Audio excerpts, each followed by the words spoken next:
มาถึงวันนี้คนดียังบอกกลับมายิ่งคนนี้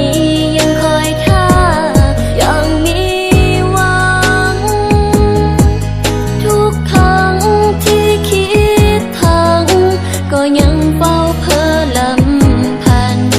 ก่อนเฮาที่เคยมีกันนั่งอยู่ที่นี่คนเดียวท่ามกลางสายฝนโพยพำคนใจดำมาหลอกให้ซ้ำแล้วจากไปค่ำคืนที่เคยสัญญาวันเวลาที่เคยมีเฮาตอนนี้บ่เหลือเพียงเงาเจ้าอยู่ไสจะรอคอยเจ้าจนถึงวันที่เจ้าหวนคืนและจะยืนอยู่ที่นี่เพื่อท่าคนดีจะรอคอยจนวันสิ้นวายจะหักเจ้าจนวันตายหากยังมีลมหายใจก็จะรอคอยเจ้าจนตาย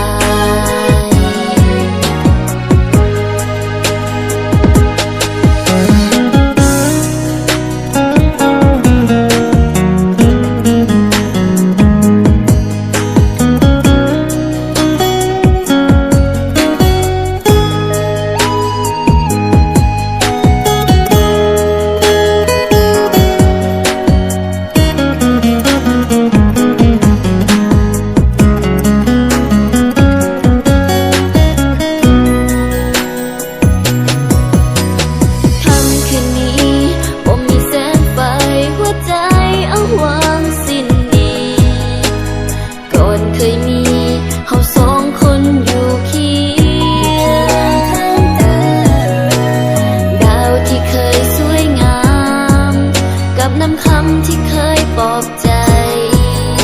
สุดท้ายต้องเหงาเดียวดายฝันสลายจะรอคอยเจ้าจนถึงวันที่เจ้าหวนคืนและจะยืนอยู่ที่นี่เพื่อท่าคนดี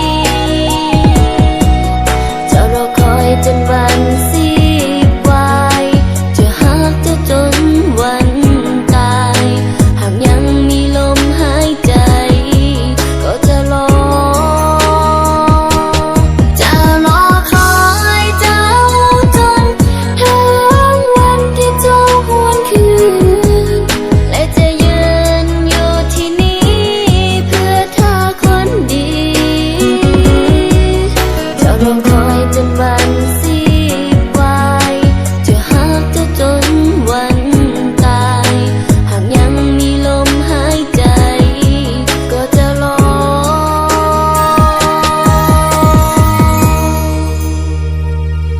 คอยเจ้ากลับมา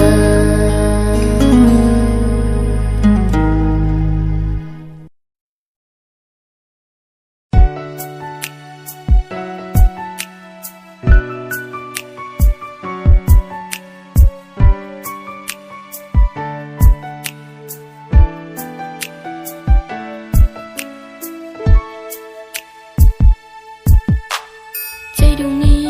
ที่เคยต้องการหนึ่งคนเข้ามาเข้าใจมาใส่ใจให้ความหักและความไว้ใจเจ้าคนนี้ที่พบกันอยู่ทุกวันได้แต่ขอบอกเจ้าให้จงเห็นใจ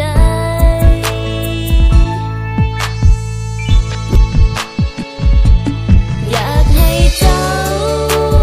เข้ามาหาเข้ามาดูแลให้ความอ่อนแอ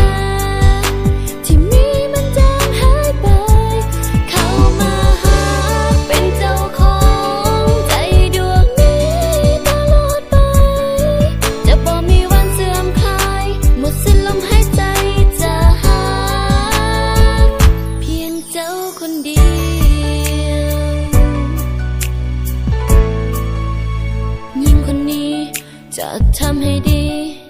ทุกสิ่งที่เจ้าต้องกา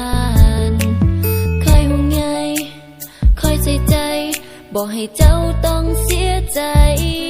แต่ตอนนี้อยากรู้เจ้าคิดอย่างใดอยากให้เจ้าเป็นคนนั้นที่ฝันมานานอยากให้เจ้าเข้ามาหาเข้ามาดูแลให้ความอ่อนแอที่มีมันจางหายไปเข้ามาหาเป็นเจ้าของใจดวงนี้ตลอดไปจะบ่มีวันเสื่อมคลายหมดสิ้นลมหายใจจะหาเพียงเจ้าคนเดียวตั้งแต่วันที่เฮาได้พบกันค่อยก็รู้ว่าเจ้าคือคนนั้นคนที่ค่อยตามหามาแสนนานเจ้าเพียงหนึ่งเดียวที่ต้องการอยากให้เจ้าเข้ามาเปลี่ยนชีวิตในเมื่อฟ้าลิขิตให้พบกันค่อยก็อยากให้เฮามีวันนั้นวันที่เฮาทั้งสองได้คู่กันอยากให้เจ้าเข้ามาหาเข้ามาดูแลให้ความอ่อนแอที่มีมันจางหายไปเข้ามาหาเป็นเจ้าของใจดวงนี้ตลอดไปจะบ่มีวันเสื่อมคลายหมดสิ้นลมหายใจจะหาอยากให้เจ้าเข้ามาหาเข้ามาดูแลให้ความอ่อนแอที่มีมันจางหายไปเข้ามาหาเป็นเจ้าของใจดวงนี้ตลอดไปจะบ่มีวันเสื่อมคลายหมดสิ้นลมหายใจจะหา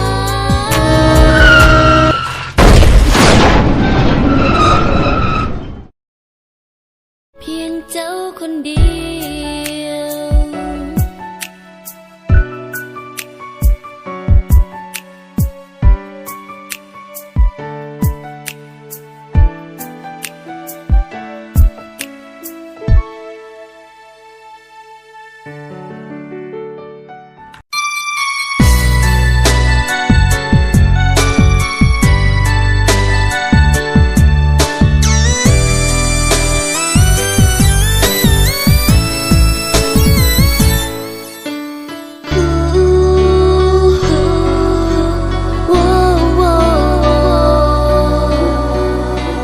มีความหา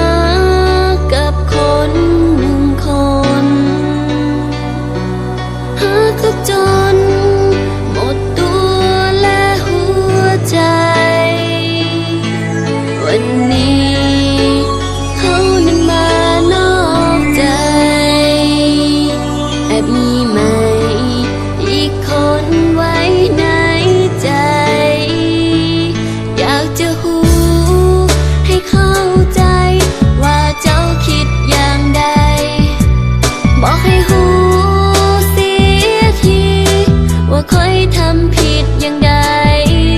เหตุใดจะมาทิ้งไปเหตุใดจึงมีเขาใหม่ใจดวงนี้จะทนได้อย่างใดช่วยบอกคอยทีผู้ตัวดีต้องผิดหวังใจที่ซ้ำยิ่งอ่อนแอเหลือเพียงแต่คำถามหนึ่งคำนี้ อยากถามคนดียิ่งคนนี้ทำผิดสิ่งใดเจ้าจึงจากไปหัวใจค่อยปวดเหลือเกินค่อยบ่ดีหรือเจ้าหลายใจอธิบายให้ฟังเจ้าคำค่อยก็เพียงต้องการอยากรู้เหตุผล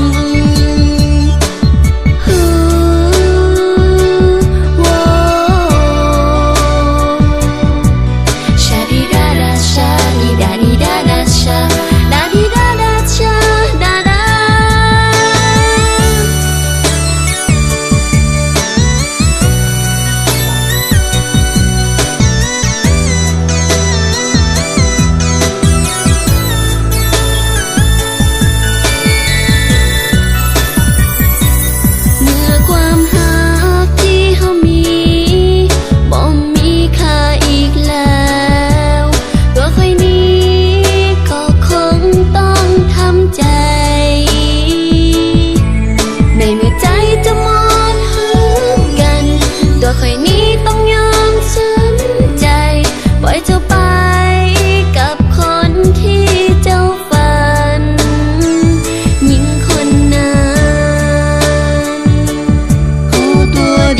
ต้องผิดหวังใจที่ซ้ำยิ่งอ่อนแอเหลือเพียงแต่คำถามหนึ่งคำนี้อยากถามคนดีหญิงคนนี้ทำผิดสิ่งใดเจ้าจึงจากไปหัวใจค่อยปวดเหลือเกินค่อยบ่ดีหรือเจ้าหลายใจอธิบายให้ฟังจากคำค่อยก็เพียงต้องการอยากรู้เหตุผลค่อยบ่ดีหรือเจ้าหลายใจอธิบายให้ฟังจากคำค่อยก็เพียงต้องการอยากรู้จากใจ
เพราะว่าใจคุณมีเจ้าดูเขาจะท่าจะอยู่เพิ่งว่าค่อยจะคาดกูแต่เขาเพียงน้องนางมีใจให้ได้ในหนึ่งอย่าเฮ็ดหน้ามึงตึงเบิดหนึ่งสิเท่าไหวถ้าคนนั้นเขามีหญิงอื่นตอนกลางคืนอาจจะไปหา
ความคนก็สาลายโอ้หัวใจจะวายจักจะตายบ่หักนางเป็นยังฟ้าบ่สร้างให้เอานั้นต้องคู่กันแต่ถ้าเป็นไปได้หน่อยนั้นจะหักแต่น้องคนเดียวจะบ่คิดเขาเกี่ยวเลี้ยวห้ายิงอื่นเปลี่ยนไปแล้วจะอยู่แล้วเดินไปเดี๋ยวบ่หักไปแล้วไอ้มันอยู่ได้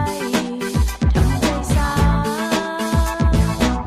เขาคงบอกจริงน้องน้ำมันจะ100%เกียร์หน้าบึ้งตึงก็เปลี่ยนใจ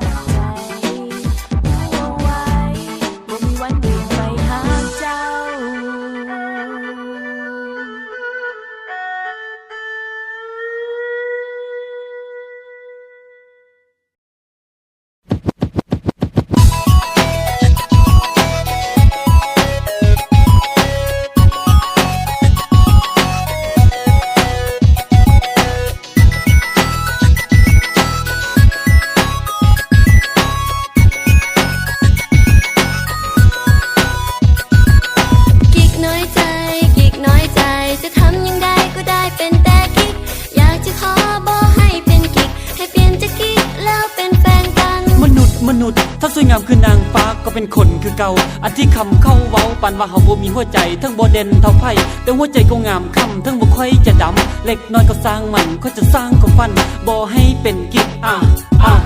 I will be sick if you the soul still believe in our love don't want you to go be kick again the tear will rain inside my heart Sometimes I can see you get at loud I take with you Sometimes I can see you get at loud I take with boy เมื่อวันหนึ่งเห็นไปที่วัดพลเหืองกับเด็กแนวเสื้อเรื่องใส่เกิร์ฟคอนเวิร์ตบูเซอร์ไปทำเจ้าเซิร์ชแม่มาเห่าคิดตัวเขาบ่ได้มาตัวเขาตั้งใจมาบอกจริงใจนะเพื่อนนะอย่าคิดน้อยใจทั้งเป็นจริงก็มีหัวใจทั้งเป็นจริงก็มีกำไรสร้างตัวเองให้ดีเอาไว้เพื่อความหักข้างในของตัวเพื่อนเองฮักแต่เขาเฝ้าฮักแต่เขาฮักครั้งนี้เจ้าให้เข้าไป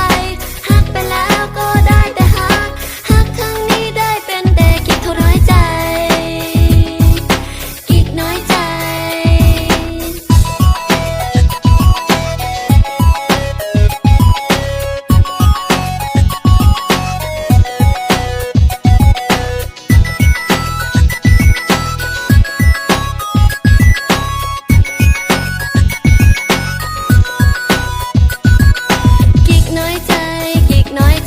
จะทำยังไงก็ได้เป็นแต่กิ๊กอยากจะขอบอกให้เป็นกิ๊กให้เปลี่ยนจากกิ๊กแล้วเป็นแฟนกันคักมันคักโอ้ยมันคักแท้นอเกิดมาเตียกระดอกก็เลยได้เป็นกิ๊กค่อยต้องไปคลินิกเพื่อรักษาแพ้ใจเจ้าหูบอมันซ้ำเจ้าหูบอมันน้อยใจที่เห็นไปกับไผ่ควงแค้นต่ำตาโอ้ยค่อยจะบ้าเจ้านางลิ้นอยู่แคมคล้องอยู่กันซ่องต่อซ่องจูจีที่ส่วนกอดค่อยก็เลยต้องจอดรถอีหางแหมเบิ่งยิ่งเบิ่งมันเศร้าใจยิ่งเบิ่งมันแค้นใจโอ้ยมันทนบ่ได้โอ้ยติดทนบ่ได้ Sometimes I can see you get at loud I take with you Sometimes I can see you get at loud I take with boy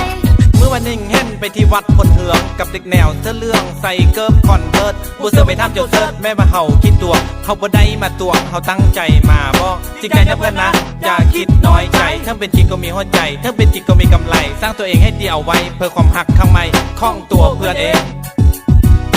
ฮักแต่เขาเฝ้าฮักแต่เขา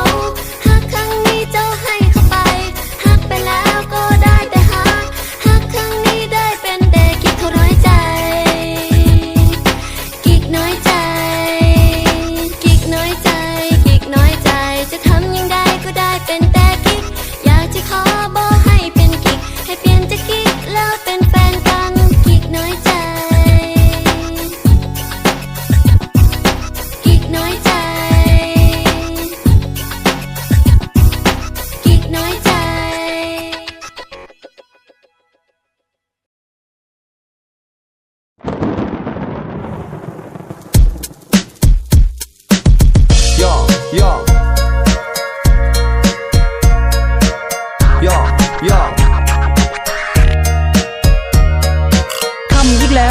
มืดมัวมองเลี้ยวไปเบิ่งแคมน้องข้างกกไม่ใหญ่โอ้ยละน้องเศร้าไพ่ห้องให้ทำกลางไซฝนเราคงหมดความอดทนกับสิ่งใดสิ่งหนึ่งมาคิดเบิ่งแล้วเขาก็ยักเข้ามาถามโอนน้องคนงามน้องเศร้านี้เองพอถามเบิ่งแล้วน้องบอกว่าโซแซดเพราะผู้ชายโซแบดเปลี่ยนใจเป็นคนอื่นทุกๆค่ำคืนต้องมานั่งคอยท่าบอนที่เคยบอกว่าที่เฮาซ่องหักกันคืนวันนั้นน้องคงลืมบ่ได้ If you need to cry ก็ให้ไปเลยกับสายฝนอย่าไปสับไปซ่อนกับสุดรอบอดีก็ในค่ำคืนนี้ฝนนั้นตกอยู่บ่เสาแต่พอเมื่อหุ่งเสาฟ้าก็แจ้งสว่างเฮาก็พอมีทางที่มีความสดใสเจ้าจะหายปวดใจได้มีฟ้าลั่งฝนไอ้นี่แหละสิเป็นคนที่จะคอยอยู่เคียงข้างจะบ่ปล่อยให้อ้างว้างเปล่าเปลี่ยวเดียวดายย้อนบ่มีผู้ชายคนเดียวอยู่ในโลกเขาจงได้หายโศกให้เศร้าไปสักเอาไว้โอกาสหน้าไอ้สิพาไปเที่ยวจะบ่ไปคนเดียวสิเอาน้องไปนำให้คักไปนำดูไปเถอะไปเจ็บพอเจ้าคอยทุ่มเทฮักเจ้าเพื่อเสริมพลังฮักเฮาแต่เจ้านั้นมาเปลี่ยนไปเจ็บครั้งนี้คอยก็พอเข้าใจว่าควรเลือกไผแบบใดเพื่อได้คนดีมาเป็นแฟนเดือนมังกรอากาศบ่ร้อนอย่างที่คิดเพราะมันเย็นสนิทหนาวจิตหนาวใจไอ้สิพาน้องไปเลาะลิ้นนำซองไปกันซ่องไอ้น้องเที่ยวสมทำจังโอ้ยมีฮอดฝรั่งเที่ยวลิ้นยังเพลินใจแต่พอเลี้ยวขึ้นไปแงนมองสมป่าโอ้ยนั่นแฟนน้องเฮานี่ว่ามาพร้อมกับผู้สาวเบิ่งหน้าก็เข้าหุ่น งามและเซ็กซี่ถ้าน้องเห็นเขานี้คงจะซ้ำเต็มจีบ่ดีแบบนี้มันบ่ดีเฮาต้องซอกวิธีอย่างนี้ดีกว่าแต่มันซ้ำยิ่งกลัวพอเห็นแฟนเฮายังลิ้นกับผู้บ่าวเอ้าหล่อสละเอาค่อยรู้สึกปวดร้าวแซ่บจริงๆ I am going to walk slow มาฮอดข่าวนี้แฟนเฮ็ดให้โมโหโอปาติโทมาเฮ็ดกับไฟจนได้โอ้ยค่อยใจหายยักดึงแค้นมาด่าค่อยอยากจะด่าค่อยอยากจะว่าให้สมใจ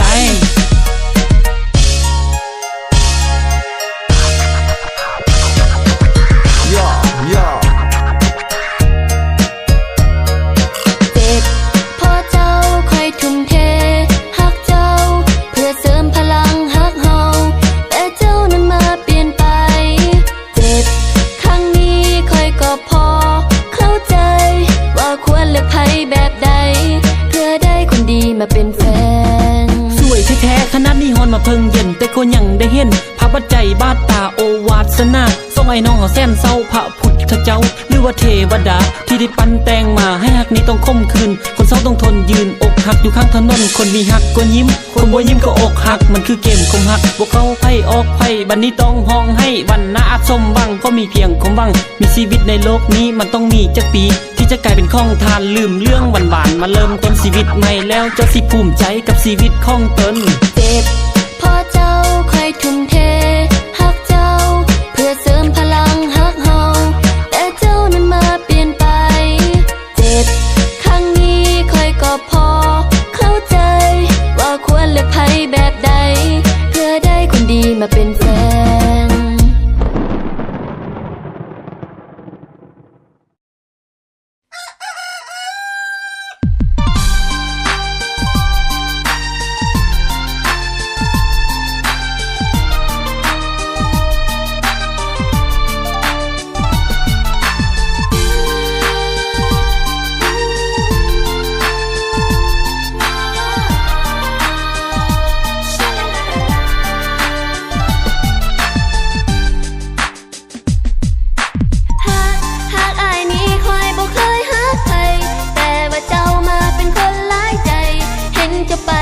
กับหญิงคนนั้นทำให้ความสัมพันธ์ห่างเหินบอกเคยคิดว่าจะเป็นแบบนี้คิดว่าดีที่แท้เจ้าหลอกลวงเห็นเจ้าควงแขนกับหญิงคนนั้นอย่ามาบอกว่าเป็นเพื่อนกันวันนี้ใจค่อยเศร้าค่อยต้องไปห้านางเพื่อจะไปสร้างเรื่องค้างขาดใจเพราะว่าบ่มีไผจะเขี่ยให้ได้ค่อยจะต้องได้ไปเขี่ยด้วยตัวเองเพราะว่าดวงบ่เห็งพบเจ้าในมื้อนั้นที่ว่าค่อยได้ไปพบกับหญิงคนอื่นเจ้าก็คงยังปืนจะบ่ให้อภัยสิ่งที่เจ้าได้เห็นไปกับหญิงคนใหม่สิบอกว่าแม่นไผแต่บ่ยอมรับฟังยังคงค้างคาใจกับสิ่งได้เห็นว่าบ่กลับไปเป็นคืนดีดังเก่ามันก็คงจะเป็นเรื่องสุดเศร้าใจหากอายนี้คอยบ่เคยหักใครแต่ว่าเจ้ามาเป็นคนหลายใจเห็นเจ้าไปกับหญิงคนนั้นทำให้ความสัมพันธ์ห่างเหินบ่เคยคิดว่าจะเป็นแบบนี้คิดว่าดีที่แท้เจ้าหลอกลวงเห็นเจ้าควงแขนกับหญิงคนนั้นอย่ามาบอกว่าเป็นเพื่อนกันสิ่งที่เจ้าได้เห็นมันบ่เป็นดังคิดเพียงแต่เข้าใจผิดว่าเฮาสนิทเจ้ายังคงมีสิทธิ์ในตัวของค่อยจะบ่ปล่อยใจให้หญิงคนอื่นค่อยจะบ่ฝ่าฝืนไปนำเข้าอีกเขาก็คงจะลีกทางให้ตัวเจ้าเทิงเข้าเซ็กซี่แต่ว่าเข้าค่าหลายค่อยคงจะอายไปนำเข้าอีกเทิงเข้าเซ็กซี่เขาก็เป็นเพียงเพื่อนจะบ่ลบบ่เลือนความหักให้เจ้าจะบ่ขอเอาเข้าคนนั้นเป็นแฟนเพราะว่าเจ้าคนดีสุดแสนจะน่าฮัก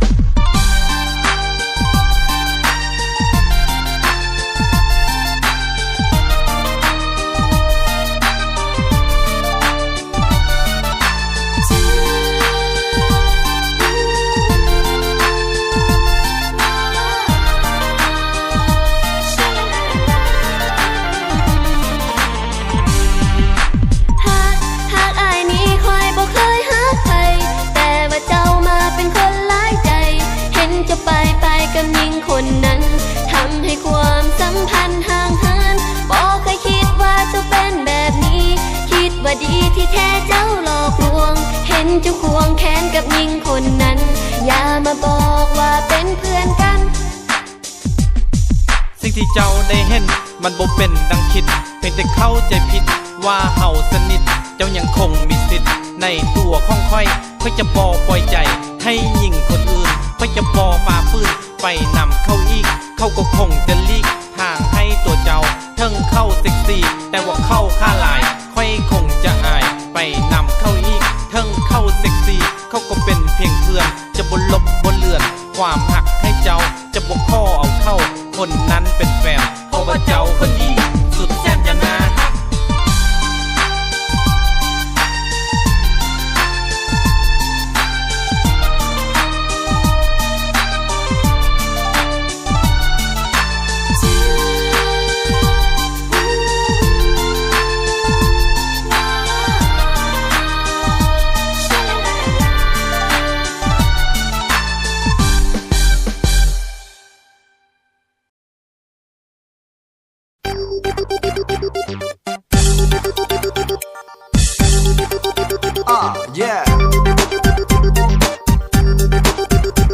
สบายดีทานหญิงทานสายผู้มีเกียรติทั้งหลายก็จงฟังทางนี้วันนี้เฮามีข้องดีที่ว่ามันแม่นเรื่องดำบางคนนั้นบ่มักข้องดำเห็นสีดำอยู่ใส่เบะศกเบะปากส่วนสน้อย14 15เขานั้นบอกค่อยว่าเขานั้นมักทานดำสาวน้อยเขาบ่มักกล้วยงาวย้อนว่าเป็นผู้สาวเขาจึงกินกล้วยน้ำกล้วยน้ำมันบ่ใหญ่ปานใดเขาเอาไปข้างไปกลายเป็นกล้วยจีมันแซ่บย้อนหยังถ้าบ่ย้อนทานดำของค่อยปิงจี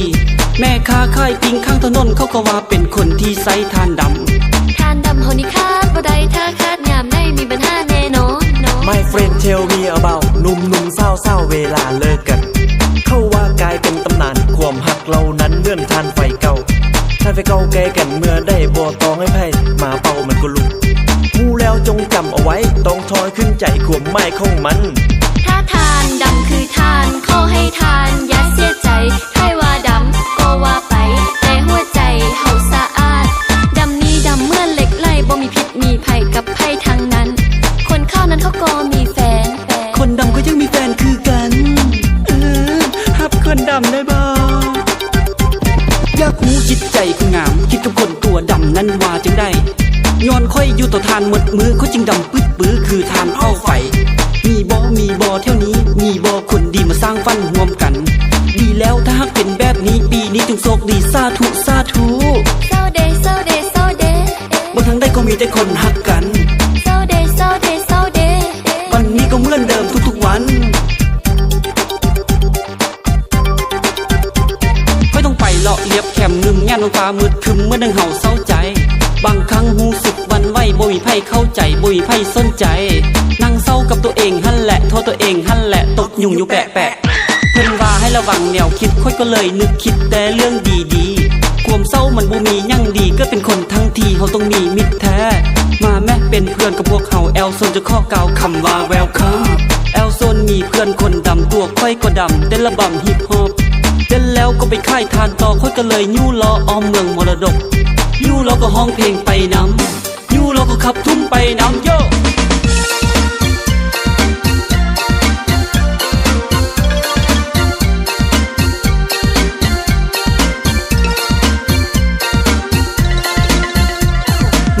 ความโศกความเศร้าความง่อยความเงาของใครนี่นะหมู่เพื่อนก็เลยบอกค่อยว่าช่วงนี้ฮะนะดวงโตบ่ค่อยดีเอาจังซี่ก็แล้วกันก่อนนอนให้รับฟันดึกหาคู่ครองค่อยก็ลองนึกฟังข่าวหนึ่งความหักบ้านซึ้งก็ปรากฏดังว่าคู่ของค่อยฮะนะโอวาสนาเป็นคนด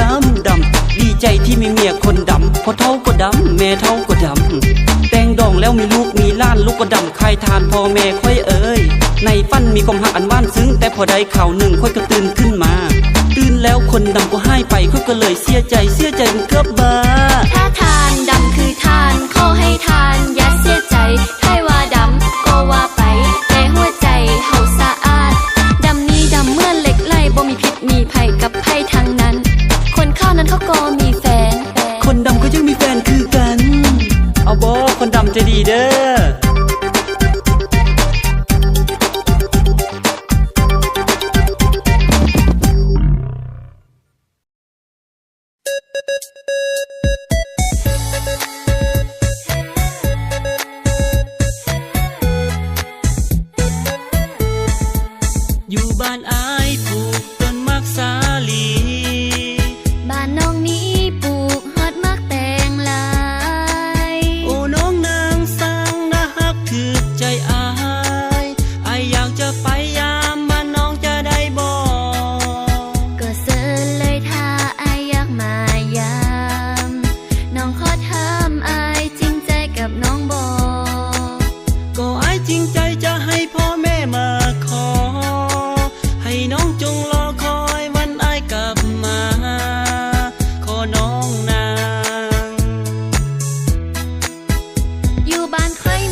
เพียงพอท้ายมีพอให้จะมาขอ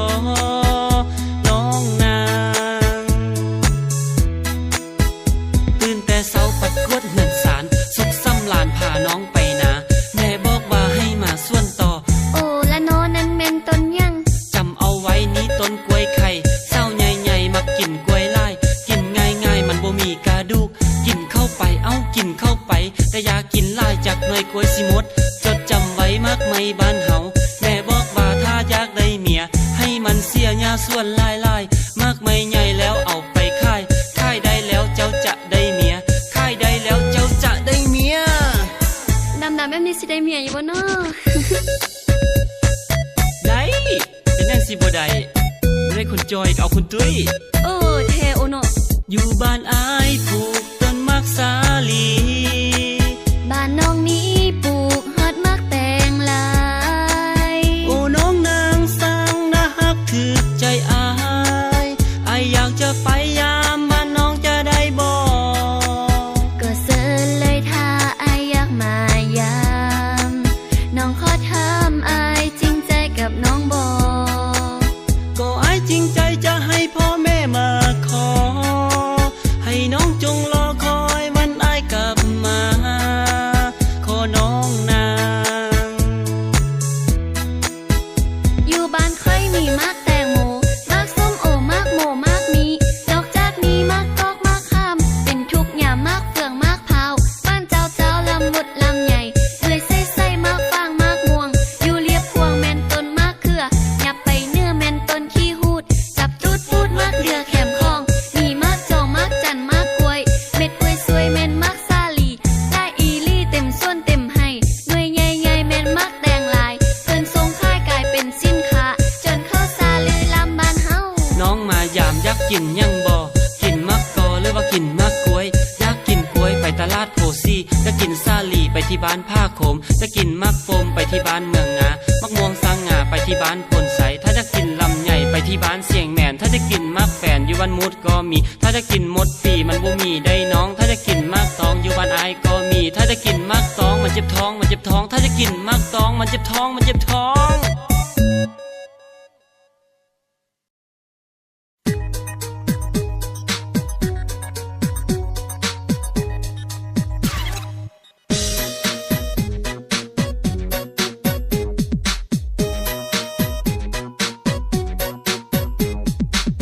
เด็กๆทุกคนฟังทางนี้กันก่อนอย่ามัวห้าวนอนอาปากงับ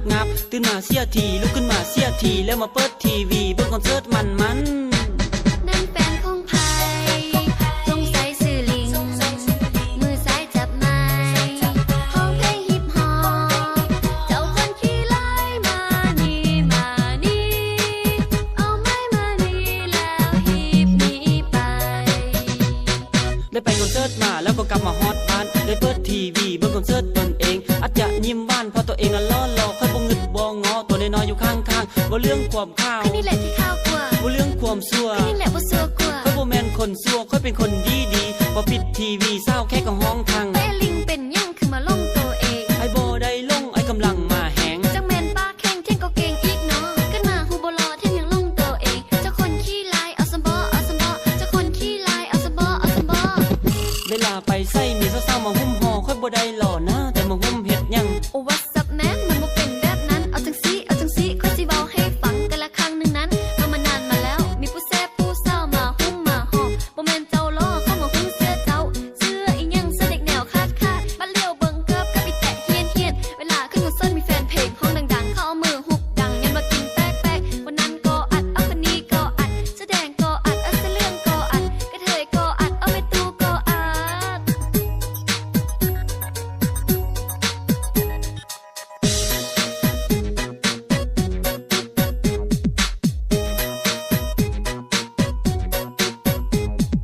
ด่าแล้วก็ด่าแล้วด่าอีกพิงก็ด่าหน้าพี่ดอมก็ด่าเขาตู้ค่อยว่านั่นเป็นคนไล่ใจเวลาไปใส่มีแต่คนเบาให้คนตุ้ยก็เว้าเอาคนจอยก็เว้าแม่สมบ่แม่นค่อยสมบ่จะเป็นคนหุ่นดีเบิ่งตัวเองแดเด้อสูงก็สูงข้าวก็ข้าวข้าก็ยาวเวลาลมเบาๆได้ก็บ่มักเวลาลมเบาๆได้ก็บ่มักนั่นแฟนของไผ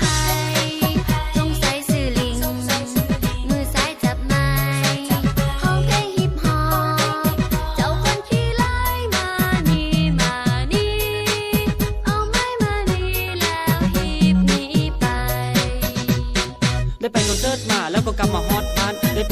วีเบิ่งคอนเสิร์ตตนเองอาจจะยิ้มหวานเพราะตัวเองล้อหลอกค่อยบ่งึดบ่งอตัวน้อยๆอยู่ข้างๆบ่เรื่องความข้าว แค่นี้แหละที่ข้าวกลัว บ่เรื่องความชั่ว แค่นี้แหละบ่เสือกลัว ค่อยบ่แม่นคนชั่วค่อยเป็นคนดี